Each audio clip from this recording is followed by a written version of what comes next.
Omaha Beach in Normandy, France.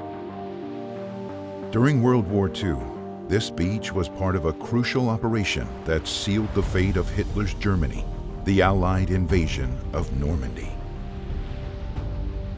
On June 6, 1944, at 6:30 in the morning, American soldiers came ashore. Getting across the beach, scattered with obstacles and mines, and reaching the seawall beyond would only be the beginning of a long day of fighting. In fact, this was going to be the longest day of their lives, D-Day. Their success or failure would determine the course of the war in Europe, and in the first few hours of fighting, the battle could have gone either way. The day before, more than 5,000 ships departed from the south of England, carrying the Allied invasion force of almost 160,000 troops. These American, British, and Canadian soldiers were headed to beaches codenamed Utah, Omaha, Gold, Juno, and Sword.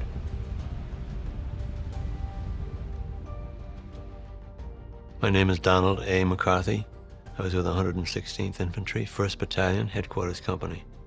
I can recall almost every moment from the time I left Weymouth, England, on the ship, the Empire Javelin, to the time I got off the beach, to the time I crawled up the hill to get into Vierville.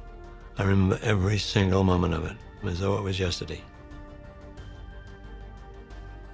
We were all a bunch of kids, no more than 23, 24, 25-year-olds. And to see them soldiers just floating there and dying on that beach, it was hell. And don't let anybody tell you it was different, because it was hell. I couldn't talk about it years ago. I used to cry. Now I can talk about it. It's a cathartic thing to be able to speak about it.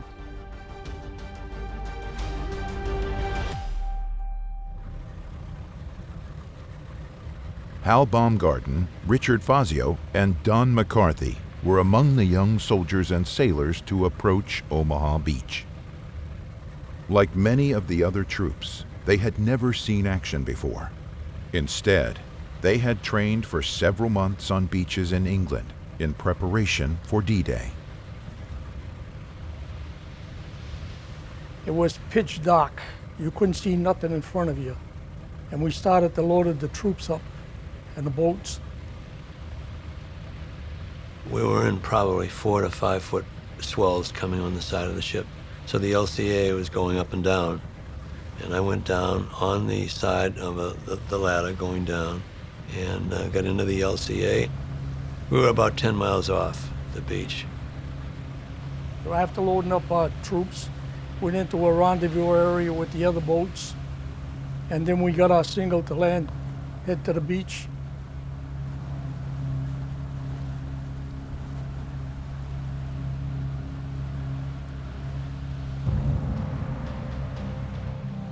Expecting an invasion on the coasts and beaches of Western Europe, Hitler had ordered to build an extensive system of coastal defenses and fortifications. The Atlantic Wall consisted of concrete gun placements outfitted with light and heavy artillery, pillboxes, and firing trenches equipped with machine guns, rifles, and mortars. Thousands of German troops were stationed in these defensive installations. On Omaha Beach, these defenses were located on bluffs that rose 30 to 50 meters above the beach. The German machine guns and artillery pieces were sighted, so they could fire down the entire length of the beach. Every foot of sand was covered by crisscrossing fire.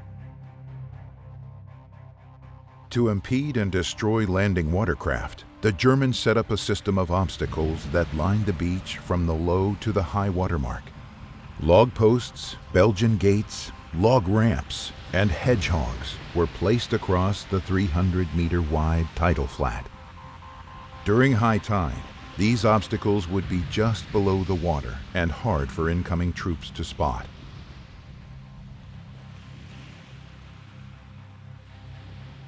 The German defenses were heaviest around the draws. which were the only exits leading off the beach. Securing these exits was a major objective for the American troops on D-Day.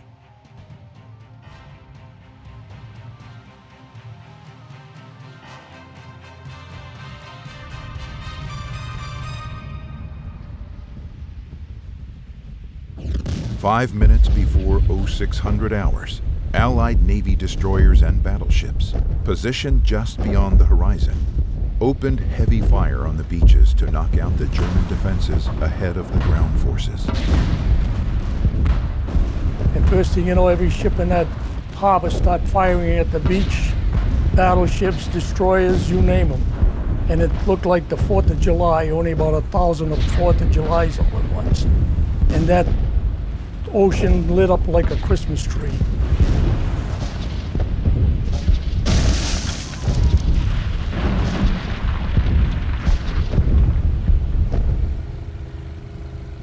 We had a 3-hour boat trip in from His Majesty's ship Javelin, and the poor guys got seasick. They were wearing these heavy combat jackets.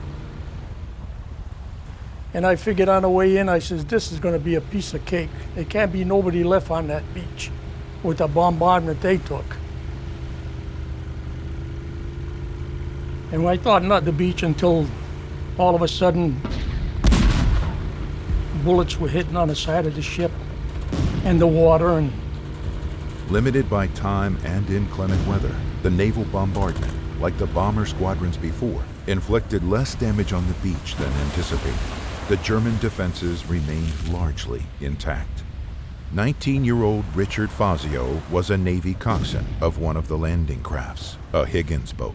He was transporting men of the 1st Infantry Division to the eastern end of Omaha Beach, just below the French town of Colleville-sur-Mer. I looked into the well of the boat, and there was 35 soldiers in there, and I don't think there was an atheist in there because every one of us was making a sign of the cross as we were going in. And I happened to look.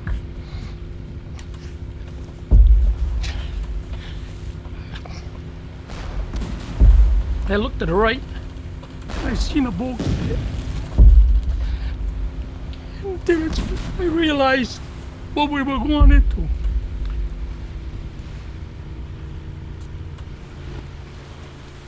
As I hit the beach, Wally Lawton lowered the ramp, and the soldiers started pouring out. And I seen them dropping. I seen them getting shot. I seen their faces blown off. God, it was a real sight. It's a sight I'll never forget. It's been in my mind since.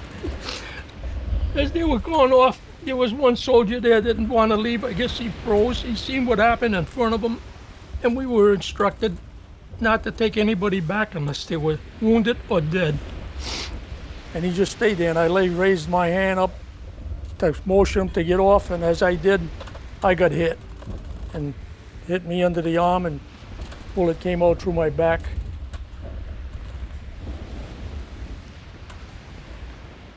On the western side of Omaha Beach, the 29th Infantry Division didn't fare any better. 19-year-old Hal Baumgarten landed with the second wave of Allied troops, close to the D1 exit, the dangerous draw at Vierville-sur-Mer. We were supposed to land with 720 men over there, but Company C and Company D got lost, and Company A lost 3 boats to drowning. Company B lost 2 boats, and finally one hit a mine and blew up, and we were showered with wood, metal, and body parts, and blood. When the ramps went down, both company commanders were killed immediately. All the officers were killed except Second Lieutenant William Williams of Virginia. And all the non-coms were killed except for 3 sergeants. Clarence Robeson of Lynchburg, Virginia, and John Roach of Florida, and Bill Presley, First Sergeant of Company B from California. And later on, all these people got killed because half the beach was obstacles. The other half was mined. And then they had the telescopic sights up there in the trenches 60 feet above the beach.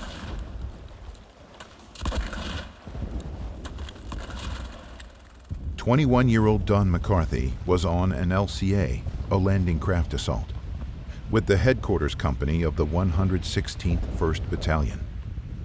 We struck another ship that had sunk, or another LCA that had sunk.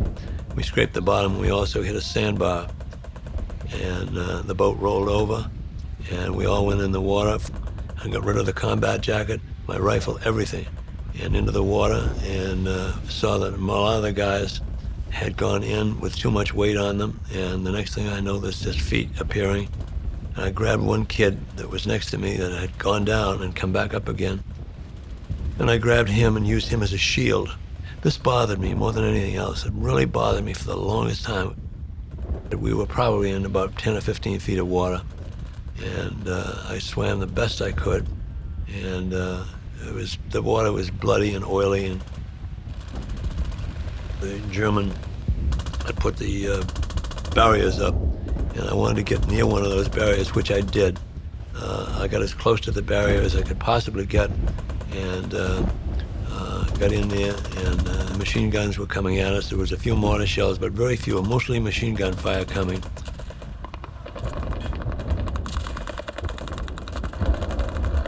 So I didn't get wounded until I was half over the beach.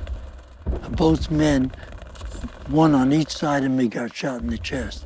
I got shot in the rifle. It vibrated, I turned it around. My 7 bullets in the magazine section saved my life. And after I hit the ground, I looked up at the pillbox number 73 on the right flank, and a 88 went off in front of me, ripped his cheek off, ripped the upper jaw off, hole in the roof of the mouth, teeth and gums on my tongue. I reached a point where I could see that I had to talk to God in a real hurry. And I remember looking up to God, and I yelled, "God, no matter what it is you want me to do, I'll do it, forever and the rest of my life." And almost instantly, the Navy had shot down smoke flares way down below the beach near Vierville. And the smoke had drifted up by us. At that point, Colonel Cannon, who was my regimental commander, had come along in the smoke and said, "Okay, guys, get off the beach, get your ass up here, get up to the beach and run." And it was almost simultaneously. And he yelled, "29, let's go." And we did. We get up to the berm, and we made it to the berm.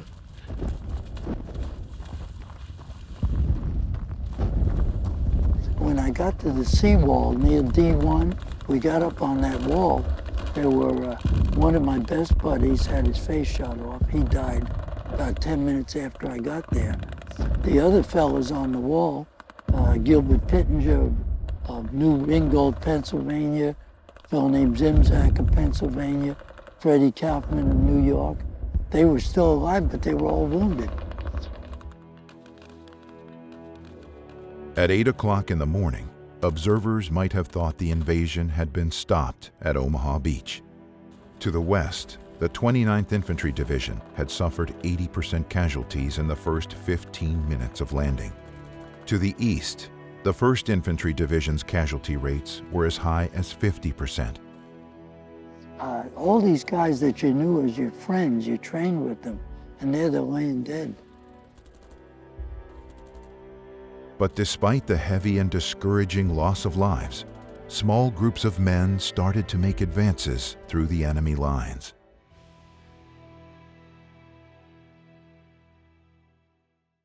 We had one mission, and that was to get into Vierville and get up into the town.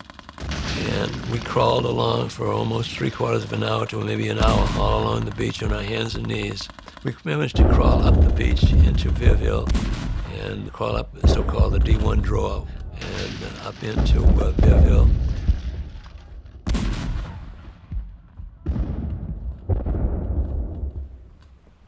By the time dusk fell on D-Day, 34,000 troops had landed on Omaha Beach. The operation's original objectives were not achieved until several days later. Hal Baumgarten was wounded 4 more times before being evacuated to England the next day. Don McCarthy, who was shot in the leg, and Richard Fazio were also transported back across the channel to field hospitals.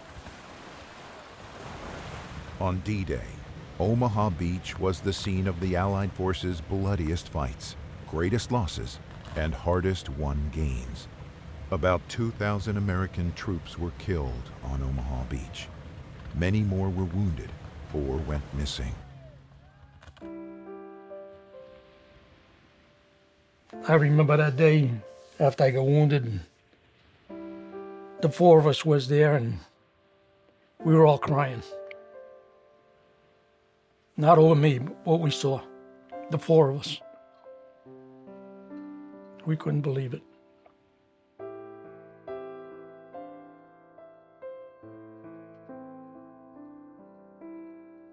Looking out over Omaha Beach, the American cemetery in Colleville-sur-Mer is the last resting place for many of the young men who lost their lives on D-Day.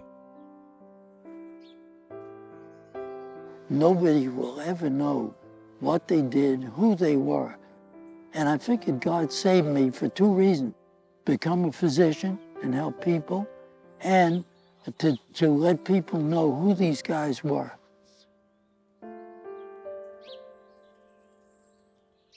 D-Day was something that I think every one of us share this moment, that we went through something very special. We changed the world, whether you know it or not. We actually were involved in changing the way the world was operating. It's amazing how I made it. I think it was the hand of God.